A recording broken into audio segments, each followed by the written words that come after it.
धनबाद के गोविंदपुर में global school of India को सीबीएसई के द्वारा एक ही बार में 10वीं और 12वीं कक्षाओं तक के लिए मान्यता प्राप्त हुई है। बड़ी बात यह है कि इस विद्यालय को विज्ञान, वाणिज्य और कला तीनों संकाय में एक साथ मान्यता प्राप्त हुई है। विद्यालय के निदेशक डॉक्टर एस खालिद और प्राचार्य विद्या सिंह ने बताया कि हम शिक्षा के क्षेत्र में राष्ट्रीय स्तर पर अपनी सहभागिता और जिम्मेदारी के लिए प्रतिबद्ध हैं और सीबीएसई के द्वारा मान्यता प्राप्त होने पर यहाँ के छात्र छात्राएं शिक्षा के क्षेत्र में बेहतर आयाम हासिल करेंगे।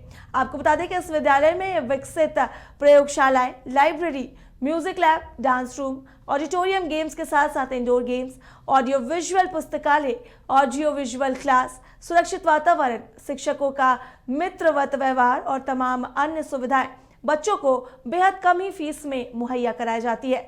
वहीं हमारे संवाददाता राजकुमार जायसवाल ने निदेशक डॉक्टर एस खालिद और प्राचार्य विद्या सिंह से बात की, तो उन्होंने क्या कुछ कहा है, आइए आपको सुनाते हैं।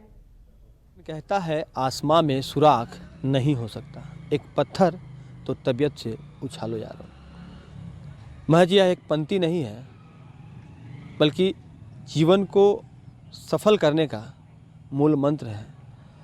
आप अपने पूरे जीवन को कहीं लगा देते हैं और उसका आउटकम क्या होता है हम आपको थोड़ी देर में बताएंगे। फिलहाल आपको बता दें कि अभी हम ग्लोबल स्कूल ऑफ इंडिया, जो कि धनबाद के गोविंदपुर प्रखंड में, जो कि ग्रामीण क्षेत्र है और अब धीरे धीरे यह विकसित हो रहा है, यहाँ पर संचालित एक सीबीएसई मान्यता की एक साथ +2 तक मान्यता लेने वाली अब पहली स्कूल बन गई है और हाल ही में इसे मान्यता मिली है।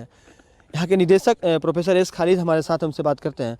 Sir, doctor S Khalid sir, ये बताइए कि सबसे पहले तो इस स्कूल को सीबीएसई से मान्यता मिलने पर +2 के लिए आपको बहुत बहुत बधाई, और ये गोविंदपुर के लिए कितना बड़ा अचीवमेंट है? आप लोगों को भी बधाई इसके लिए। एक अच्छी चीज़ हुई है गोविंदपुर में। और अभी तक जैसे हम लोग देख रहे थे कि गोविंदपुर क्षेत्र से लोगों को धनबाद में जाना पड़ता था पढ़ने के लिए, दूर काफ़ी बैंगमोर एरिया में भी लोग जाते थे पढ़ने के लिए, तो ट्रैफिक की जो पोजीशन है उसके कारण काफ़ी लंबा समय लगता था, तो छोटे छोटे बच्चों को काफ़ी दिक्कत होती थी।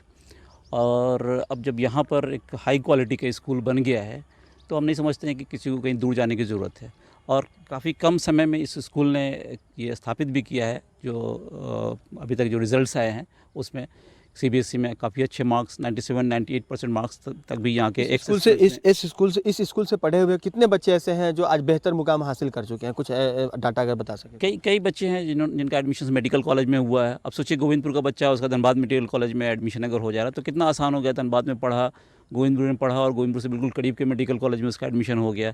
यहाँ से बच्चे निकल करके इंजीनियरिंग कॉलेजेस में कई जगह पर गए हैं। यहाँ से निकल के बच्चे दिल्ली यूनिवर्सिटी तक में पढ़ रहे हैं, यहीं आसपास के गांव के बच्चे। तो एक बड़ा अचीवमेंट उसको हम लोग उस रूप में साल पहले आपने इसकी शुरुआत की थी और आज जब इस मुकाम पर पहुँचे हैं तो कैसा अनुभव आपको, ऐसा महसूस कैसा हो रहा है? ये स्कूल 2007 में इस्टेब्लिश हुआ था एक लीज बिल्डिंग में। वहाँ पर स्कूल 8-9 साल चला।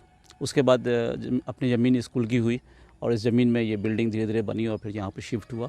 और अब डायरेक्ट +2 के लिए आर्ट, साइंस और कॉमर्स तीनों स्ट्रीम के लिए एक साथ एफिलिएशन ग्रांट हो गया। ऑब्वियसली पूरी मैनेजमेंट उसके लिए काफ़ी खुश है और उसका श्रेय यहाँ के जो प्रिंसिपल हैं उनको और जो टीचिंग की टीम है उसको जाता है कि इन लोगों ने इतना अच्छा रिजल्ट अभी तक दिया है।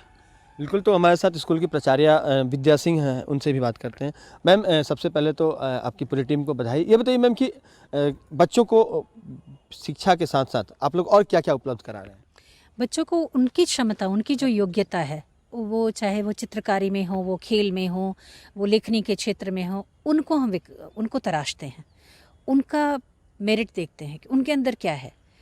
और बच्चे यहाँ पे ख़ास बात है कि खुद कर कर के सीखते हैं। उन पर कोई ऐसा जो है बहुत ज़्यादा प्रेशर नहीं है कि आपको पढ़ना है तो एक ही दिन में आंसर कंप्लीट करना है। नहीं, आप अपनी सुविधा के अनुसार सहजता से समझिए और पढ़िए।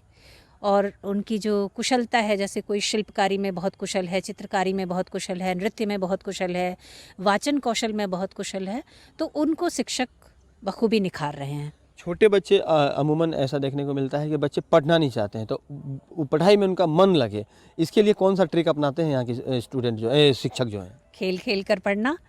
वो आते हैं तो पहले तो उन्हें माहौल दिया जाता है जो निर्भीक होकर, बिना डर के, वो भयमुक्त होकर पहले शिक्षकों से वो एक मित्रवत व्यवहार में आएँ और उसके बाद वो खेलना शुरू करते हैं, उनको खुला माहौल मिलता है, खुली छूट मिलती है और उसके बाद धीरे धीरे वो ढलते हैं।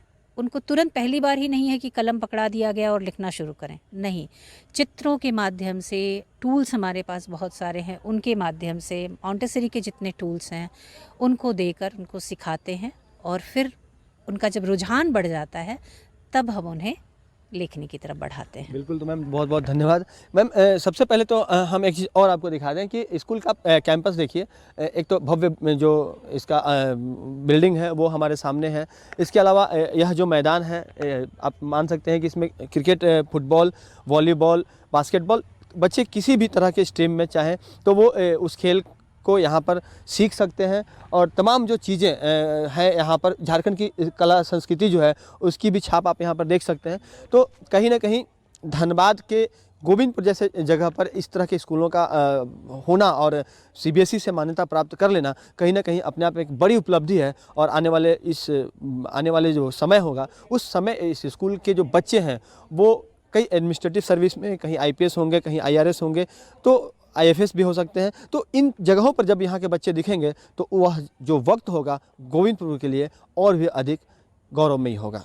सहयोगी मुन्ना के साथ राजकुमार जायसवाल, न्यूज़